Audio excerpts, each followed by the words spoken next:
Everyone, আমি পূজা। আমার নতুন ব্লগে সকলকে স্বাগত জানাই।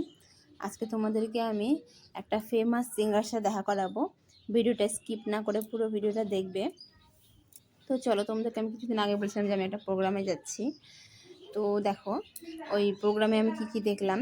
প্রোগ্রামে তো সব কিছুই হয়, সাংস্কৃতিক যেহেতু কালচারাল প্রোগ্রাম, তো নাচ গান আবৃত্তি সব কিছুই হয়েছে। আমরা সে নাচ গান দেখে নিলাম।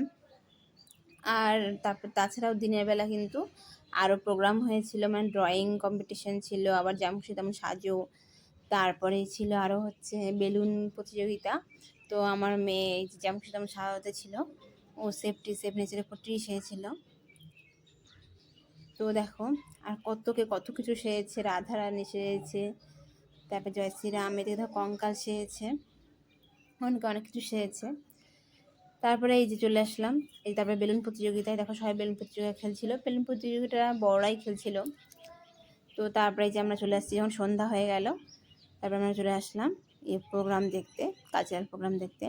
কালচারাল প্রোগ্রামের সাথে তখন অ্যানাউন্স হলো যে আমার মেয়ে থার্ড হয়েছে, ও যা সেছিল সে তার উপর। তো ওকে প্রাইজ দেওয়া হয়েছে, আর ও থার্ড প্রাইজ পেয়ে মানে খুবই খুশি হয়েছে। তারপরে দেখো আমাদের চলে আসলাম আমাদের বড় সিঙ্গার, যার সাথে আমরা দেখা করাবো। এর নাম হচ্ছে স্নিগ্ধজিৎ। ও এসেছিল আমাদের এখানে, আমাদের চোপড়া কালাবাদি ইয়ং স্পোর্টিং ক্লাবে।